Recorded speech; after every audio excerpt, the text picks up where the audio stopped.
tardes. Pues aquí estamos un sábado más los de Economía para Todos, como siempre, para intentar, bueno, pues entre los tres, entre todos los que estamos aquí, pues contarles con todo lujo de detalles, por supuesto, pues qué es lo que está pasando en el mundo de la economía. Y lógicamente todo pues sigue pasando por Cataluña, porque es que la salida de empresas no para. Fíjense que solamente el jueves nada más, 268 empresas salieron en ese día, que fue todo un récord diario desde el 1 de octubre. Ya no me atrevo a darles una cifra, porque hoy sábado a las 2 de la tarde, a saber, ayer más o menos a estas horas iban por unas 1.200. Bueno, es igual, si es que ya es un suma y sigue, porque hay que añadir además ya hay datos de caída de reservas, caída de venta de coches, caída del PIB, caída de hasta los viajes del inserso. Oiga, no quieren ir ya nuestros mayores, dicen, oye, yo no quiero ir a las costas de Cataluña, a Barcelona, yo prefiero irme a Alicante, a Murcia, a otro sitio, y ha caído un 50%, según cuentan nuestros compañeros de Libertad Digital.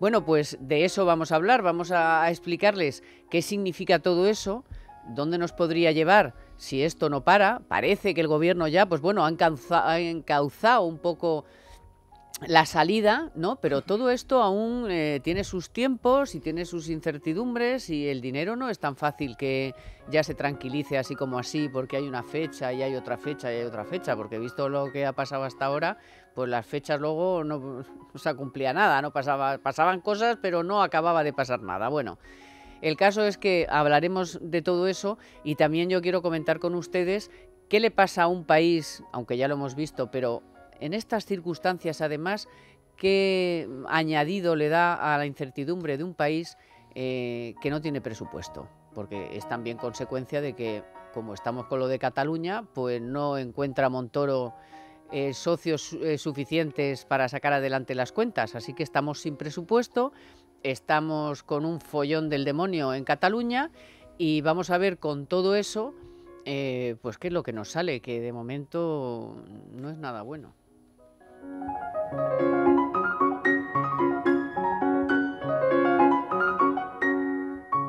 En Es Radio, Economía para Todos.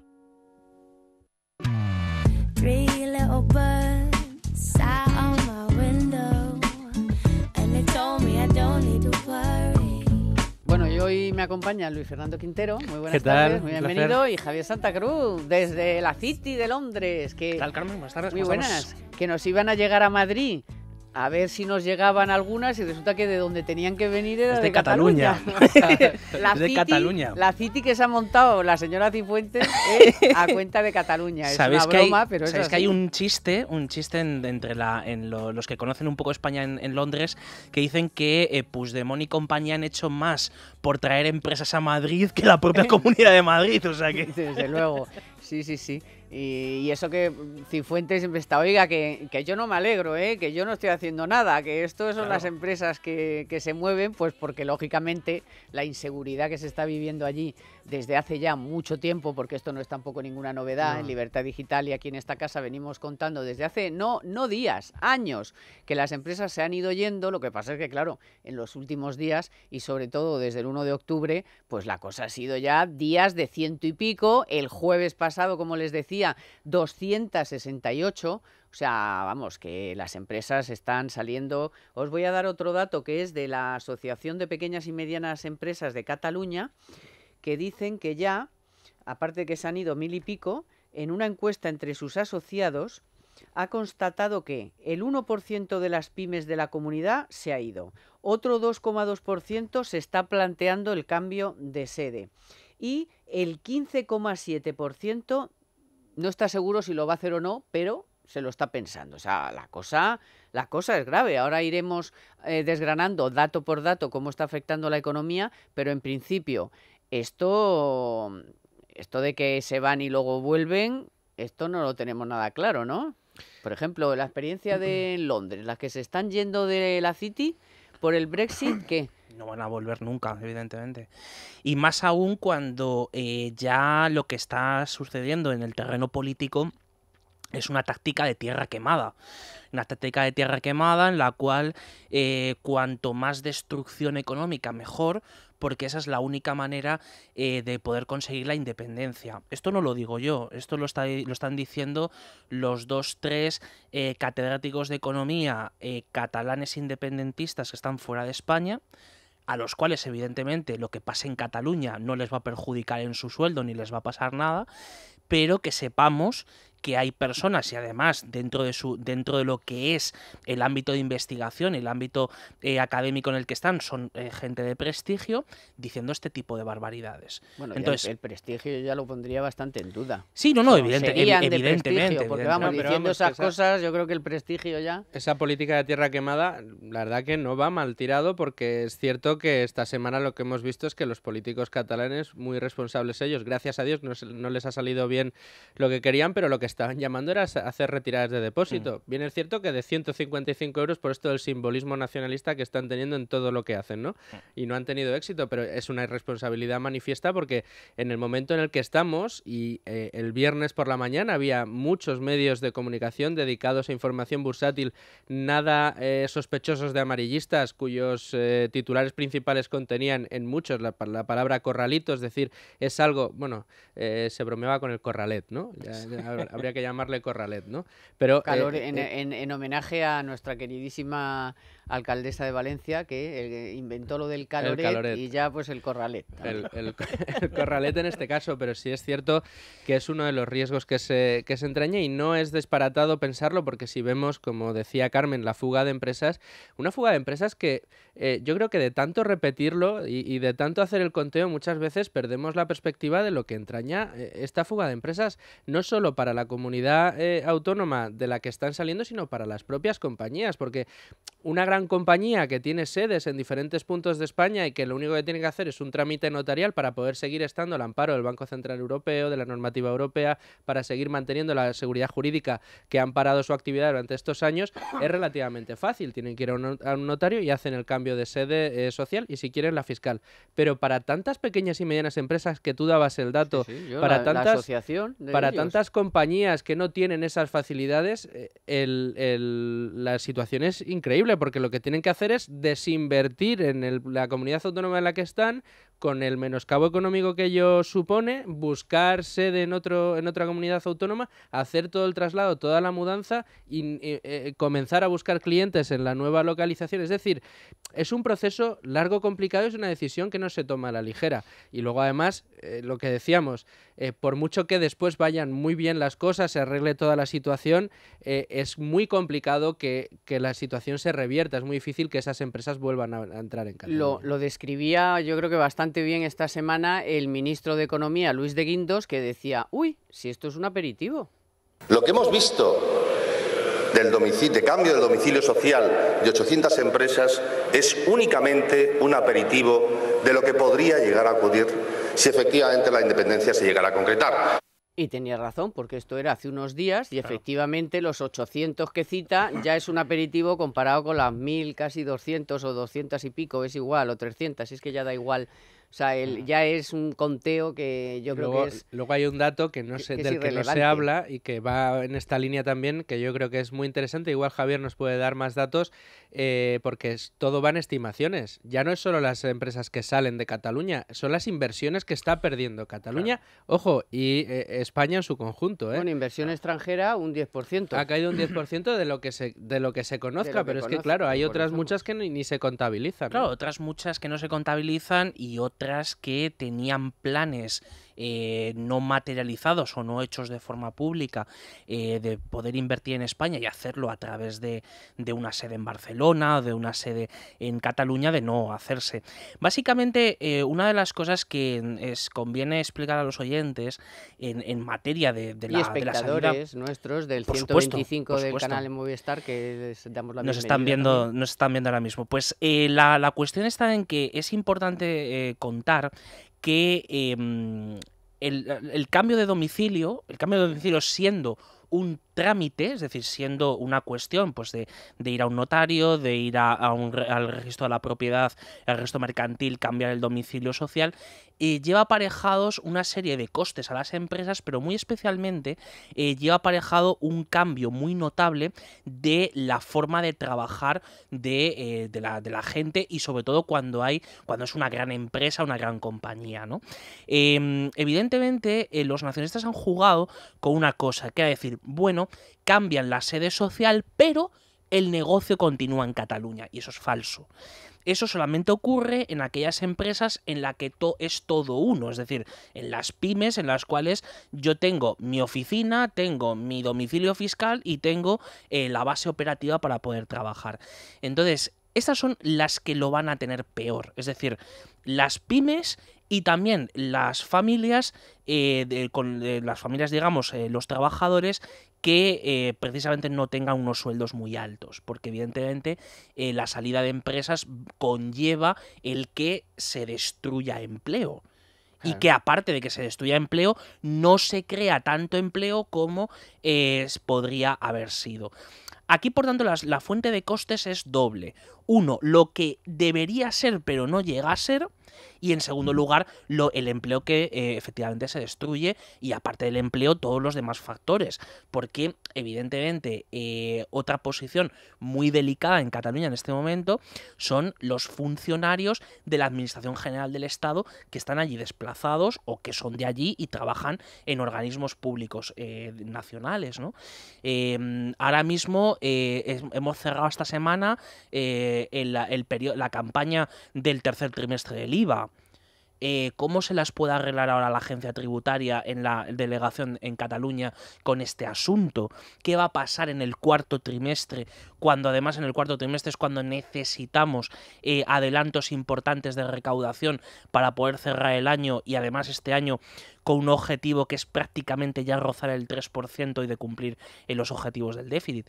Entonces todo ello compromete enormemente la economía española y especialmente, como se ha enviado esta semana el plan presupuestario a Bruselas, de decir, yo tengo que todo el daño económico que se va a traducir en pérdida de recaudación y también en unos gastos, pues tengo que echar mano a otras partidas. Claro, eso lo vamos a tratar ahora, pero claro, tiene que ver todo esto con no solo lo que ya hemos comentado de la inversión extranjera, sino de las reservas de hoteles, de las reservas del inserso, del consumo en grandes superficies, de las ventas de coches, es que ya todo está afectado.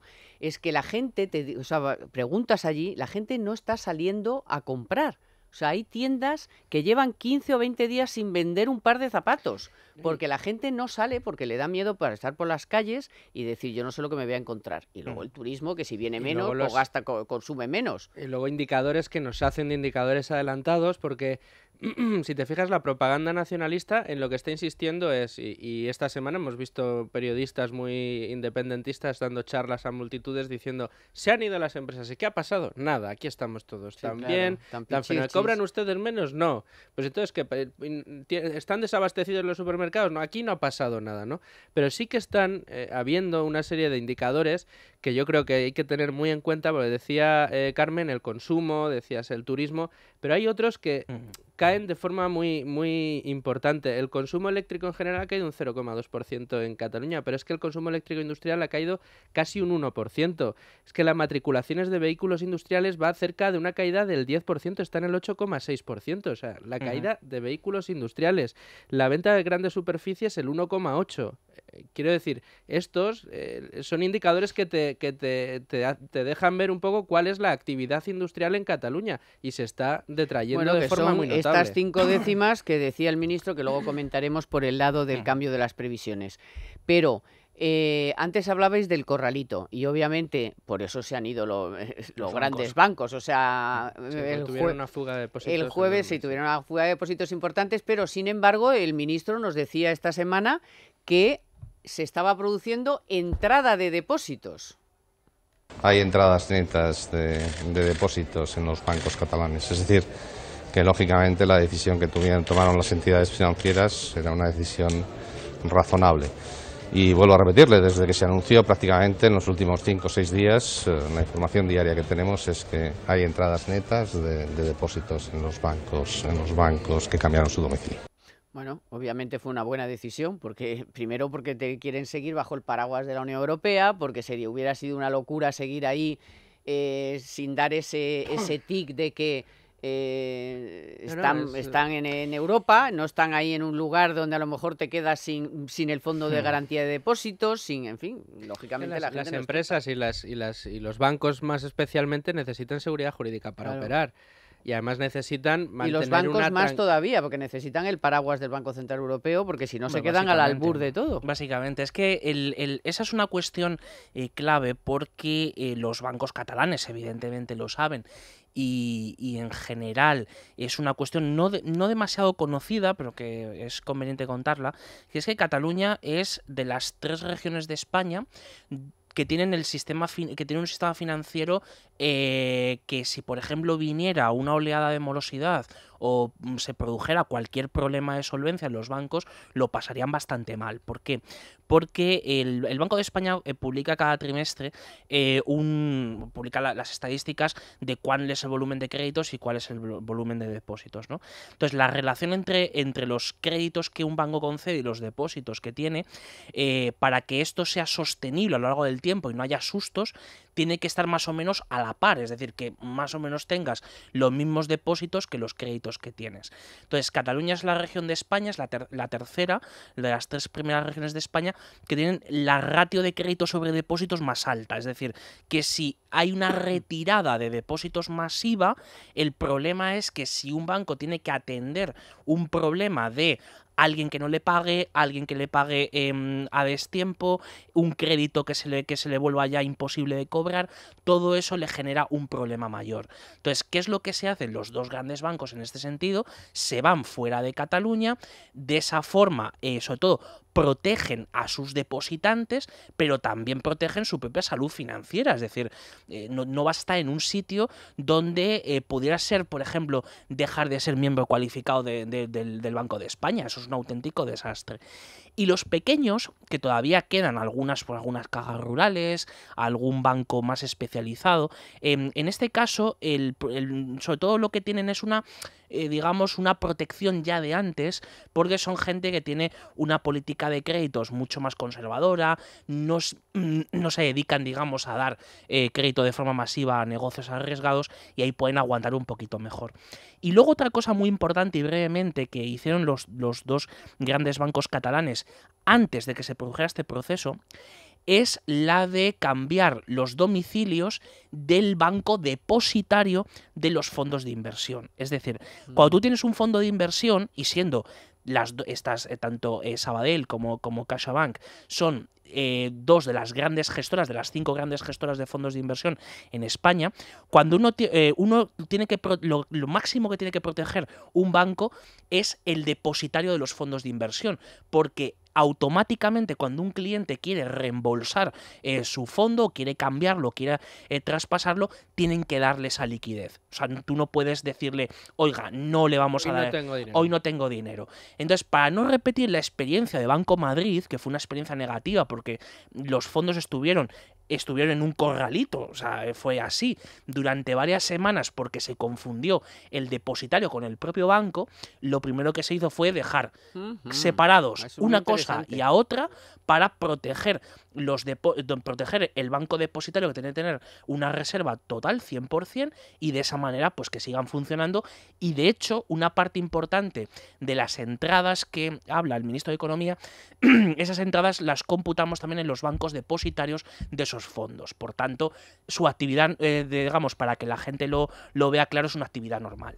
Bueno, vamos a seguir, por supuesto, pero antes, con el patrocinio del BBVA, vamos a conocer la cifra de la semana. 8,48%. Este es el nivel que alcanzaron los créditos morosos el pasado mes de agosto. La morosidad subió ligeramente por segundo mes consecutivo, pero la razón de este aumento se debe a la caída del saldo crediticio, no a los problemas financieros de familias y empresas. El sector privado sigue amortizando más créditos de los que solicita, de modo que el saldo crediticio total disminuye. La morosidad se mantiene en mínimos desde el rescate público de las cajas de ahorros. De hecho, ha caído de forma sustancial en los últimos años, al bajar del 13% en 2014 al 8,48% actual. Además, han mejorado todos los sectores, desde la mora del crédito promotor, que ronda hoy el 21,4%, hasta la morosidad hipotecaria, situada en el 4,73%. A este ritmo es posible que la tasa total de morosidad caiga al 8% a cierre de año. La caída de la morosidad es un indicador muy positivo, ya que significa que la solvencia de familias y empresas está mejorando gracias a la recuperación económica y la mayor creación de empleo. En Es Radio, Economía para Todos. Carmen sabe cómo es su nueva casa, sabe que tiene cerca el metro y ahora sabe que es la que menos luz paga del barrio. Lo que no sabe es que el vecino toca la batería. ¡Ánimo, Carmen! BBVA Biconomy te da la información sobre tu dinero que antes no tenías, porque cuanto más sabes, mejor decides. Descárgate la app. BBVA, creando oportunidades. En Es Radio, Economía para Todos, con Carmen Tomás. Si tú fueras yo, te sentirías muy solo. Odiarías las redes sociales y solo pensarías en desconectar. Si tú fueras yo, escogerías un camino diferente cada día para ir al instituto.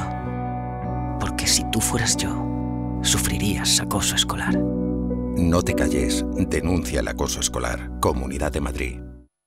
Little darling, it's been a long, cold, lonely winter. Bueno, pues seguimos un poquito con Cataluña, porque también quería yo ver con vosotros todo lo que está suponiendo para la economía española en su conjunto. El gobierno ha tenido que presentar a Bruselas un cambio de previsiones, como les comentaba antes, nada menos que una rebaja de 8 décimas, de las cuales 5 solo se achacan a Cataluña. Ahora escucharemos al propio ministro. Y después tenemos un informe de la AIREF, de la Autoridad Independiente Fiscal Independiente, que habla hasta de 13.000 millones que podría costarnos si esto se alarga o si esto al final incluso llega a producirse lo que nadie quiere. No sé cómo veis, si el informe de la AIREF es un poquito exagerado o toma todas las medidas oportunas para que luego no vengan, los sustos. El informe de la AIREF dice una cosa que yo creo que es muy sensata, y es que una situación como la que se está viviendo en Cataluña, en países desarrollados, ricos, en economías avanzadas, no se había dado hasta el momento. Entonces es muy difícil poder comparar la situación o saber qué es lo que pasaría. Pero sí que hace unas cifras que yo creo que están bien cogidas. Dice que por cada punto porcentual de caída de la actividad económica en Cataluña, España se resentiría un 0,2% en su conjunto. Una caída del empleo del 1% también supondría una disminución del 0,17 o del 0,21%. Es decir, sí que nos está dando unas pistas el informe de la AIREF de que fundamentalmente de que la caída de actividad en Cataluña, la crisis en Cataluña, supondría efectivamente una crisis importante para España y en una medida nada desdeñable. De hecho, como bien decías, el PIB ya cae. Te doy enseguida la palabra, pero precisamente para oírlo del propio ministro de Economía, ¿cuál es la posibilidad y cuál es la previsión de esa caída del PIB? Lo que hemos hecho en el documento que hemos remitido a Bruselas es plantear una desaceleración de la economía española de 8 décimas, que en circunstancias normales hubiera sido mucho más reducida, hubiera sido únicamente de unas 3 décimas. Es decir, hay medio punto aproximadamente que obedece a la incertidumbre derivada de la situación de Cataluña. Y a su vez, esto es consecuencia de la propia desaceleración de la economía catalana. La economía catalana es cerca del 20% del conjunto nacional, y ahí lo que estamos planteando es una desaceleración que es prácticamente el doble que la del resto de España, ¿no? Bueno, y en ese mismo cuadro macroeconómico, por decirlo así, esas previsiones que se enviaron a Bruselas, se habla de 75.000 empleos menos. Cuidado, ¿eh? Sí, porque los 75.000 empleos, todo lo que son cifras ya en términos de empleos, millones de euros y tal, es transformar los porcentajes, transformarlos, digamos, en cifras ya que todo el mundo lo entendamos, ¿no? Efectivamente, Cataluña pesa en torno a un 20% de la economía nacional, pero sobre todo aquí hay, bajo este cálculo hay un supuesto que es el de que se va a producir una destrucción neta de riqueza. Es decir, que las empresas catalanas que van al resto de España y se decían, no, eso es un efecto neutro, da igual, porque en vez de computarse en Cataluña será en Valencia, en Madrid, no. O sea, no es un juego suma cero. Entonces, ese juego suma cero, que es un juego suma negativa. Entonces, esa suma negativa quiere decir que cuando uno lo que hace es cambiar de un sitio para otro, hay una etapa de transición, hay unos costes, que esos costes rebajan la previsión de crecimiento. Pero muy especialmente hay un asunto que es el de, por un lado, la inversión y por otro lado el consumo público. Me explico. Una de las cosas que se hacen con el plan presupuestario enviado a Bruselas y también con no aprobar los presupuestos, de no haber negociación para aprobar presupuestos para el año 2018, es una congelación del consumo público, es decir, toda la parte que no es pagar a los sueldos de los funcionarios en lo que le corresponde a Cataluña, que es básicamente compras y tal, todo eso se queda congelado. Al fin y al cabo, el consumo público es un elemento del PIB, es un elemento del Producto Interior Bruto, y por tanto, si tú lo congelas, de hecho ya venía de una contracción del año anterior, si tú lo congelas estás aportando menos décimas al crecimiento de la economía. Entonces, de esas 5 décimas de Cataluña, 2 vienen por el lado del consumo público y las otras 3 provienen del lado de la inversión. ¿De la inversión en qué? Concretamente la inversión en bienes de equipo, es decir, la producción de capital físico es la que se va a resentir, todos los planes que había para el cuarto trimestre, etcétera. Y la segunda cosa son las infraestructuras. Las infraestructuras, porque incluso también la construcción residencial. La construcción residencial veremos a ver porque ahí es más difícil de parar, porque cuando uno empieza una obra la empieza y punto, pero las que están en marcha, recordemos que se habían puesto en marcha 3 operaciones inmobiliarias en Barcelona de venta de oficinas que finalmente no se van a hacer. Entonces, todo eso que formaba parte de las expectativas de crecimiento del cuarto trimestre hace que las tengamos que quitar ahora para el último, ¿no? Entonces, evidentemente, además, el ministro de Economía maneja otra cosa, es decir, otro elemento adicional, que es, ya vemos que la inversión se está afectando, que el consumo público está afectado, pero ¿qué pasa con las exportaciones? Y claro, las exportaciones, aquí es donde entra el componente que decíamos al principio del turismo. Bueno, aquí... Y también, ojo, otro también, que es el volumen de carga que se descarga en el puerto de Barcelona. No, pero ya ahora os voy a contar yo, por si alguno de vosotros igual lo sabéis, pero alguno de los espectadores o oyentes a lo mejor no. El principal destino de las exportaciones de Cataluña, ¿cuál es? Aragón. Oiga, Aragón. Y después de Aragón, la Comunidad Valenciana y Madrid y Andalucía y Baleares. Todos esos están entre los 10 primeros destinos de las ventas de bienes y servicios catalanes. Sí, sí. Luego ya Francia, Alemania, Italia, pero antes que esos está Aragón, que importa 10.782.000 millones de euros producidos en Cataluña. Y están en Aragón, que eso sí lo leí ayer, la Comunidad de Aragón, están muy preocupados, pero que muy preocupados. Claro. O sea, porque no es esto de, ay, qué bien que han venido aquí 3, 4, 5, 10 empresas que han cambiado su... No, es que, oiga, es que si la producción de bienes y servicios se restringe, nos afecta a nosotros también. O sea, que esto es un vaso comunicantes. Y todo habla de eso que dice la AIREF, que lo llama shock de incertidumbre, que es lo que estamos sufriendo. Porque efectivamente, o sea, pensemos que las empresas se deslocalizan en virtud de unos planes de expansión, pero en este caso se están deslocalizando por obligación, por pánico, porque se tienen que ir porque no tienen otra opción. Y esto no es bueno para esa empresa, como decía Javier, luego van a tener un menoscabo durante un tiempo hasta que puedan recuperar y aparte la actividad económica allí se resiente, pero en su conjunto en España, como lo estamos viendo, también. Y luego hay otra parte que no se está viendo, que es el efecto estigma que queda en las empresas que se quedan todavía en Barcelona, porque en Barcelona y en el resto de Cataluña. ¿Por qué? Porque esas empresas estarán todo el tiempo que pase hasta que tomen la decisión de deslocalizarse, es un tiempo en el que probablemente vean cómo disminuye su actividad y esto repercute en el conjunto. Y luego, por último, en el conjunto de España, si tú eres una compañía que quieres colocarte en España porque dentro de tu plan estratégico eres una compañía irlandesa y dices, a mí me viene muy bien tener una inversión en España y la iba a tener en Cataluña. En Cataluña ya no la haces por la inseguridad jurídica, pero es que a día de hoy ese shock de incertidumbre también coge al resto de España, porque no sabes de qué manera va a afectar el menoscabo económico en Cataluña al resto de España, con lo cual ahora mismo es un momento en el que todo el mundo está con las manos arriba diciendo vamos a esperar a ver qué pasa aquí para decidir qué hacemos. Y esto es malísimo. Me estaba acordando de este pobre ángel mío que hace lo de las tarrinas de paté de aceitunas,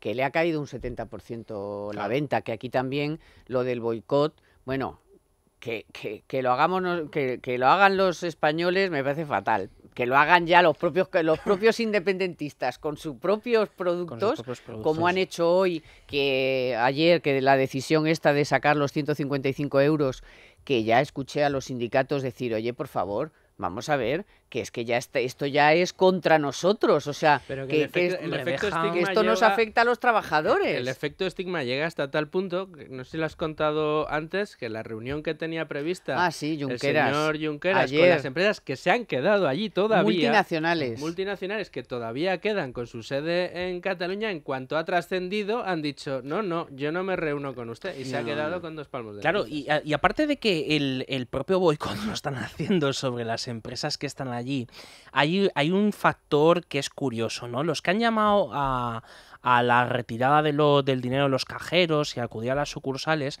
una de las entidades ahora, porque como el presidente está en la cárcel, pues el siguiente que ha quedado es familia y tiene una relación directa con una persona que es la presidenta de una agencia de valores, además de una sociedad gestora de fondos de inversión, que se ha ido de Barcelona a Madrid. Que salió corriendo, vamos, entonces, anda, que menudo independentista. Claro, entonces, pero y lo que comentabas, Carmen, de los flujos, efectivamente, los flujos que hay de Cataluña hacia el resto de España, y de que el principal cliente catalán es Aragón. Esto además lo ha hecho Jesús Sanz, que es un ingeniero que hace los trabajos de research para convivencia cívica catalana, para sociedad civil, etcétera. Esto es natural y es evidente que sea así, porque evidentemente España es un mercado, España es una unidad de mercado desde hace muchísimo tiempo, pero en el caso de Cataluña, que esto es el reto que nos queda, pues claro, ahora mismo, primero, como decía el rey, tenemos que restablecer el orden constitucional. Después de eso, ya pues se convocan elecciones en enero o lo que sea. Viene un reto no menor en los próximos años, que es el del modelo de Estado. Es decir, ahora hay que abrir el melón de la reforma de la Constitución o de la reforma del modelo de Estado, porque evidentemente aquí esto ya no da más de sí. Es decir, la peor noticia para los políticos catalanes ya hace 30 años fue la apertura al mercado común europeo. ¿Por qué? Porque se acabaron los aranceles. Es decir, el conjunto de España ha sido un mercado cautivo para Cataluña desde 1876. Es decir, desde hace 150 años ha pasado esto. Entonces, evidentemente, es una situación en la cual hemos ido poniendo parches después de la eliminación de los aranceles y de la entrada al mercado común. Hemos ido dando, pues esto, a razón de 70.000 millones, por ejemplo, en los últimos años, del Fondo de Liquidez Autonómica. Y estos son parches que ya no llegan a nada. Ya, pero entonces ya hemos llegado a donde teníamos que llegar. Más bien que el modelo territorial, lo que yo creo que no está bien ahora mismo, no está acorde con la situación, es el sistema de financiación de las comunidades autónomas. Sí. Porque si abrimos el melón de ¿qué queremos ser? ¿Un Estado federal? Ya lo somos. Pues tendrán menos competencias. No, incluso pueden tener hasta menos competencias. Sí. Los Estados federales. ¿Y qué hacemos con Navarra y el País Vasco? Porque entonces ya no es un Estado federal. Ya, si hay 2 con privilegios, un Estado federal es igualdad entre todos, ¿no? Pues entonces no. Entonces, esto de la Constitución, yo es que no soy muy partidaria, porque al final no sabes a dónde te conduce. Sin embargo, lo que está muy mal en este momento es la financiación de las comunidades autónomas. Porque o no llegan, o está mal, los parámetros están mal, luego hay que darles más dinero, al final no pagan, al final no sé, o sea, es un lío. Pero luego está, es un desmadre.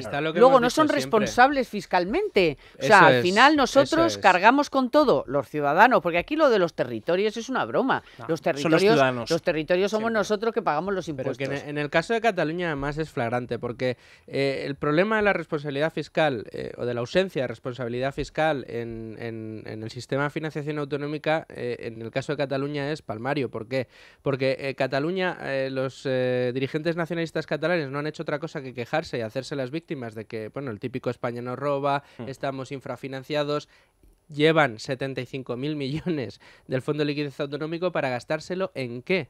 ¿En qué se han gastado ese dinero? Porque en los hospitales siguen teniendo problemas, las farmacias siguen teniendo problemas. Que ir a rescatar ¿En qué se han gastado el dinero? ¿Dónde está la rendición de cuentas? ¿En qué? En organizar referéndums, en TV3 y en los 8 canales autonómicos, en abrir embajadas aquí y allá, en una estructura estatal de concesiones a amiguetes gigantesca en Cataluña. Oye, y eso teniendo el tramo autonómico más alto de luego IRPF. Y luego en las negociaciones de ese sistema de financiación que tanto critican, siendo la comunidad autónoma que más critica ese sistema de financiación, son sistemas de financiación que sistemáticamente a lo largo del tiempo han pactado de forma bilateral Cataluña con el gobierno central, y el resto de comunidades autónomas han tenido que tragar, y eso lo hemos estado viendo negociación tras negociación. Acordémonos, jolín, del pacto aquel que firmaron, que lo llamaron el pacto de los cigarros de la Moncloa, bueno, ¿no? Zapatero y más en la Moncloa fumándose un cigarro. Bueno, vamos a seguir porque todavía tenemos algunos detalles sobre esto que comentar, y sobre todo la falta de presupuesto, que ahora mismo no tenemos presupuesto en este país. No sé si es muy importante. A Llamas le parecería irrelevante. A mí me parece fenomenal. Mira, mejor. Tú también eres de los de mejor. Los dos. Mejor, que así no gastan. Bueno, pero... Además, mira, añadiría seguridad jurídica, porque pues todo el mundo sabría lo que hay. Pues ahora nos lo cuentas. Primero vamos con la noticia de la semana de Telefónica, que es muy interesante. En Economía para Todos, la noticia de la semana con Telefónica. Porque fíjense, les doy un dato: 156.122 millones de euros. Bueno, pues esa cantidad es el patrimonio que los españoles han declarado que tienen en el exterior desde el año 2013, que es cuando entró en vigor la obligación de cumplimentar el modelo famoso 720. Bueno, pues este patrimonio supone el 14% del Producto Interior Bruto. La mayor parte de lo aflorado, ¿dónde estaba? En Suiza y Luxemburgo.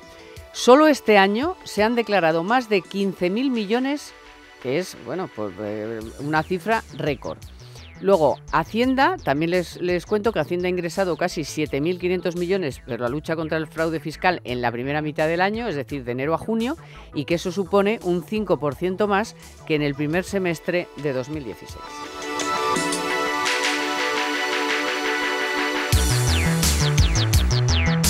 En Economía para Todos, la noticia de la semana con Telefónica.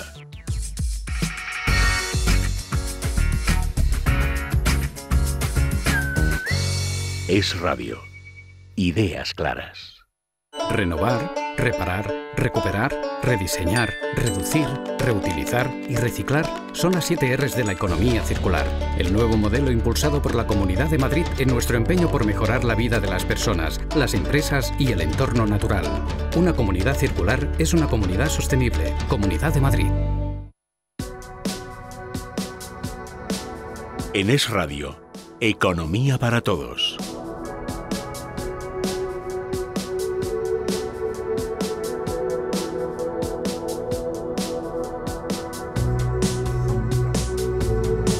Bueno, que aquí ya empezamos a tener discrepancias, porque tú eres de presupuesto o mejor que no haya.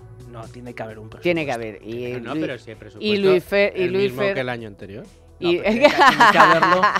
No, es que pero eso es una bueno, trampa. Esperar que ponemos a los oyentes y espectadores en situación, porque a lo mejor no lo saben, porque como solamente hemos hablado de Cataluña en los últimos tiempos, pues resulta que, por si no lo saben ustedes, el gobierno tenía que haber presentado en el Congreso a finales de septiembre, concretamente el 30 de septiembre, último día que hasta lo pone en la Constitución, tenía que meter en el Congreso el presupuesto. ¿Qué ha pasado? Que no. El PNV le dijo que no quería saber nada, con lo cual no suma, con lo cual no hay presupuesto. ¿Esto qué supone? Pues bueno, que han tenido que prorrogar los del año pasado. ¿Qué piensa el ministro? que todavía hay posibilidades. No vamos a cejar para que llevemos adelante esa negociación y en las próximas semanas podamos presentar un proyecto de presupuestos que, si no estuviera aprobado para el 1 de enero, pues no tarde mucho en estar aprobado para las primeras semanas del año 2018 y de esa manera sus efectos serían lo menos perturbadores posible. Bueno, lo más seguro es que Montoro esté pensando en que si ya para esa fecha más o menos está encauzado el tema catalán, pues quizá ya el PNV no tenga tanta necesidad de gritar y de ponerse como a mí que me cuentas, yo contigo no quiero nada, ¿no? Y además luego habrá que negociar el cupo del año, con lo cual ya la cosa se aflojará un poco. Bueno, total. El caso es que mientras tanto no tenemos presupuesto. Y en esta casa ya saben ustedes que hay encantados de la vida porque así no se gasta un duro, porque eso significa que no se puede nada más que pagar los sueldos y poco más, lo demás se congela más o menos todo. Política austera. Política, austeridad total, no austericidio, austeridad. A ver si ya empezamos a hablar con propiedad. Y sin embargo, Santa Cruz cree que no, que un país sin presupuesto, pues no. Vamos a ¿por qué no y por qué sí? Yo creo que tiene que haber presupuesto porque independientemente de que se produzca una prórroga y que no haya un nuevo presupuesto, el gobierno sigue gastando y de hecho tiene el mecanismo que es el que han usado durante mucho tiempo y lo siguen usando, que es el de, en vez de pagar las facturas, meterlas en el cajón.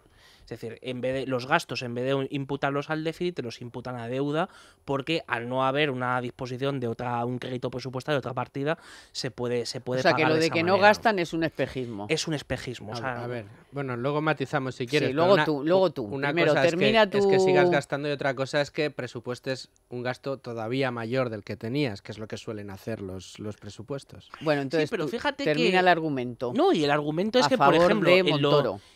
cuando en el año 2016 no hubo presupuesto, el problema es que luego el siguiente presupuesto que se aprobó fue la subida del que no hubo el año anterior y la subida del siguiente. O sea, el gasto público es va una a seguir maquinaria subiendo, imparable. Es una maquinaria imparable. Era lo que decía un señor a principios del siglo XX, decía que era la enfermedad de decir siempre va a haber siempre va a haber un incremento presupuestario. Pero a mí me preocupa más no tanto el incremento presupuestario, sino el cómo se usa ese incremento presupuestario. Entonces, evidentemente, lo que ha ido al plan presupuestario de Bruselas, hay una cosa bastante coherente que es, bueno, quito de aquí para meterlo en otro lado. Entonces, una de las cosas que ya ha cabreado bastante a los funcionarios es el pacto al que se llegó de subir en los próximos 3 años el sueldo de los funcionarios. Ya eso se para.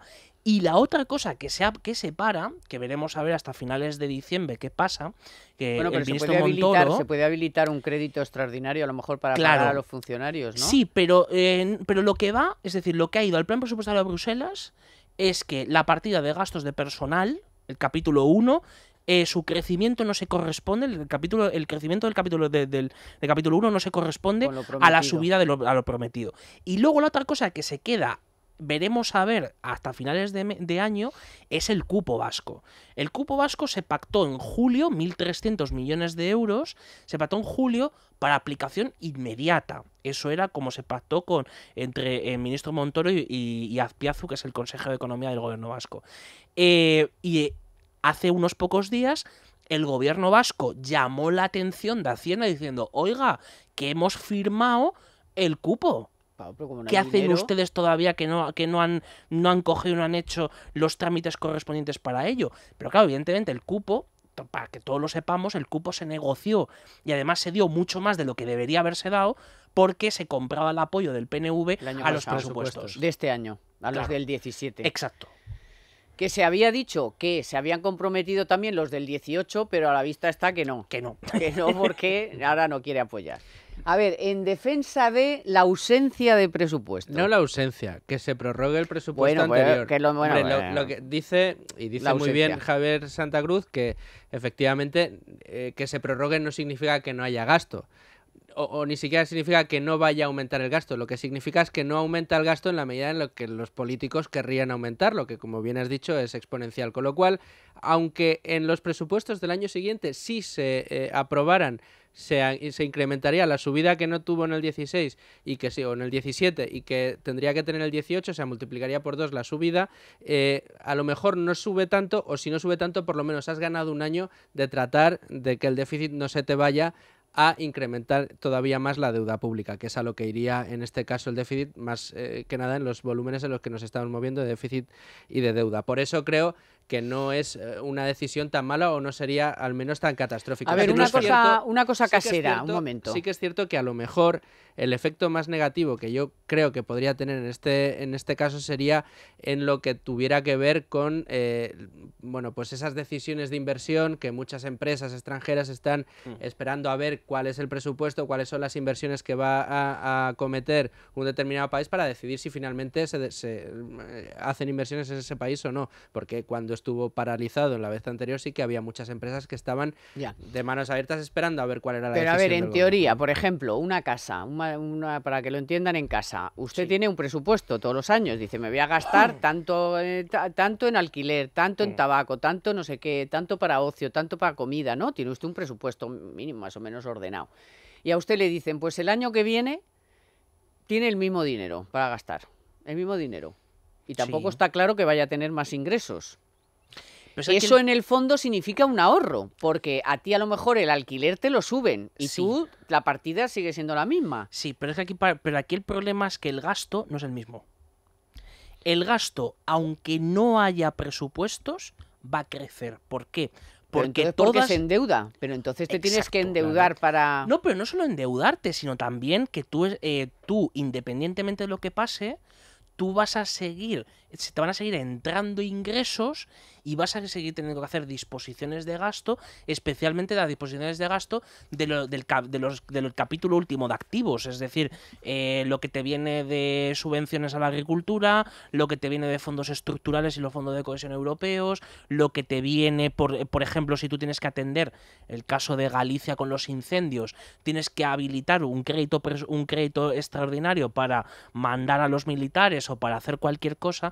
Es decir, el problema es que el presupuesto, esto se concibió hace unos cuantos siglos como medida de limitar el poder en aquella época del soberano, en este caso del gobierno. El presupuesto es una forma ordenada y sobre todo de claridad y de transparencia a la hora de decir cuánto estamos ingresando y cuánto estamos gastando, porque el presupuesto va mucho más allá de lo que es puramente lo que se recauda por los principales impuestos y el pago de la nómina de los funcionarios. Es decir, aquí, por ejemplo, tenemos una situación fiscal todavía muy complicada. ¿Por qué? Punto número 1. Este año vamos a alcanzar el mayor déficit de la seguridad social de nuestra historia. Y evidentemente, si no hay presupuesto, uno no puede introducir medidas extraordinarias en las cotizaciones a la seguridad social, en las pensiones, el hacer el cambio de pensiones de viudedad y de orfandad, meterlas a presupuesto y no hacerlo contra la caja de la seguridad social. En segundo lugar, no puedes disponer tampoco de medidas urgentes y necesarias para que España salga del protocolo de déficit excesivo, pero no solo del protocolo, que eso por generación espontánea, por crecimiento de los ingresos en los próximos meses lo conseguiremos. Es un problema de política económica, porque el grave problema de ahora es estabilizar el crecimiento de la deuda pública y empezar a reducirlo. Eso son las medidas que se contemplan en el presupuesto para que, punto número 1, el déficit primario de España pase de donde está ahora, que estamos en el 2%, hagamos un superávit del 2%. O sea, tenemos que hacer un ahorro de 40.000 millones. Yo creo que eres, pues no sé de dónde. Con todos mis respetos, un poquito optimista en este caso. Si yo supiera, puede ser, o si tuviera alguna, no te digo certeza, si yo tuviera alguna sospecha... La lejanía le da una perspectiva de que el señor Montoro en esos presupuestos iba a dedicar a solucionar el problema de la seguridad social, iba a dedicarse a solucionar el problema del déficit, del gasto, del problema de las pensiones, en el objetivo de pasar de déficit a superávit, yo firmaría ahora mismo no presupuestos este año, sino firmar los de los próximos 5. Pero déjame que dude que la principal inquietud que tendría el señor Montoro a la hora de aprobar unos siguientes presupuestos es dedicar sus recursos a eso y no Es que a además, subvenciones, Luis a Fer, aumentar el cupo de unos, a darle más es que dinero a los además catalanes. el sistema público de pensiones no se va a solucionar solamente quitando la viudedad y la orfandad, En los 15.000 absoluto, millones a de ver, ahí, requiere No, no, de- vamos a porque ver, eso no sería hablo- un no hablo de parchecillo resolverlo. comparado con que después te vas a encontrar otra vez con... O sea, no, pero vamos a ver, en vamos unos a ver. años Yo no tienes otra hablo, vez lo mismo. yo no hablo de resolverlo, es decir, es que hablo de medidas urgentes. Bueno, urgente. Y una de las medidas urgentes... Pues ya le hemos dado un crédito urgente. No, 5.000 millones, pero es que ¿por qué esas- no se tomaron en el presupuesto anterior? No, en el presupuesto anterior lo que se tomó la medida fue precisamente de habilitar partidas para poder cambiar la seguridad social. El asunto es que ahora es importante tomarlas, porque para eso, y además todos los grupos políticos ya tenían todo el armazón y la estructura de lo que iban a defender lo tenían ya hecho. Es decir, si ya hemos negociado el cupo vasco y ya has llegado al acuerdo de los 1.300 millones, aprobemos el presupuesto. Aprobemos el presupuesto porque de esa manera para el año 2018 sepamos dónde estamos jugando. Si es una cuestión de transparencia. Bueno, para los que no nos ven, se están acalorando y entre el calor y que el otoño ya va llegando, pues ya les vamos contando que hasta la semana pasada todavía hacía calorcito. Bueno, pues ya empieza a hacer fresquito y sobre todo por la noche. Así que ya va siendo hora de que empiecen a pensar en calefacción, no en aire acondicionado, en calefacción y por supuesto en la bomba de calor de Toshiba.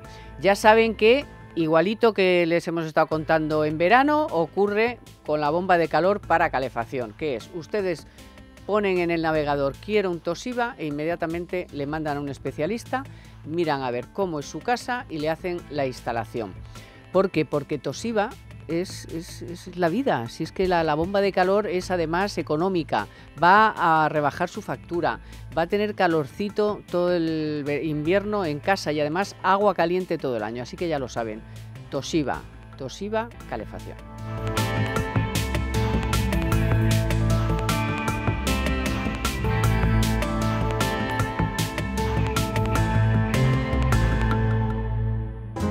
Fly me to the moon and let me play among the stars. En Es Radio, Economía para Todos, con Carmen Tomás. Jupiter and Mars. In other Tenéis 2 minutos cada uno para mojaros, porque aquí en este programa hay que mojarse. Si veis que con lo que todas las medidas que se han tomado hoy, con todas las fechas que hemos conocido, con cómo evoluciona la situación y con incógnitas, porque no sabemos si estos ahora van a montar un pleno y van a declarar la independencia, bueno, con todo un poco abierto, pero ¿veis la situación un poquito más tranquila? ¿Creéis que a partir de la semana que viene los mercados, la prima de riesgo, los inversores van a estar más tranquilos viendo que ya el gobierno con todo el peso que supone tener detrás al PSOE y a Ciudadanos, o sea que estamos hablando de casi el 80% del Congreso, o sea, ahí estamos hablando de pesos pesados, de todo el hemiciclo, todo lo que interesa, los demás, los que no interesan, están fuera. ¿Veis que realmente se puede empezar a cambiar por lo menos un poco más de certidumbre, algo que nos dé un poquito de tranquilidad o no? A ver, pim pam. Sir Javier.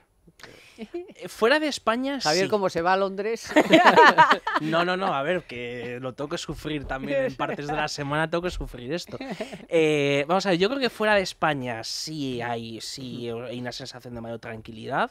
Una cosa importante también para la prensa extranjera es que se ha ido dando cuenta de toda la manipulación de los independentistas, pero de puertas para adentro todavía hay cierta intranquilidad, especialmente dentro de Cataluña. O sea, el jueves, cuando estaba presentando un informe que había hecho en Bolsa Barcelona, yo hablando por allí con los operadores y con la gente del mercado, me decía, aquí no nos estamos moviendo prácticamente nada más que salir de la cama, venir aquí e irnos a las 6 de la tarde, o sea, más no. O sea, no hacemos grandes operaciones, no hacemos grandes movimientos porque, a saber, ¿no? Pero sí que siempre los momentos más tensos de cualquier crisis son los que luego llevan a una solución más o menos razonable. Bueno, y Luis Fer, que estás ahora, ¿no?, con lo de los desayunos de Libertad Digital, Sí. estás viendo a mucho empresario y a mucho...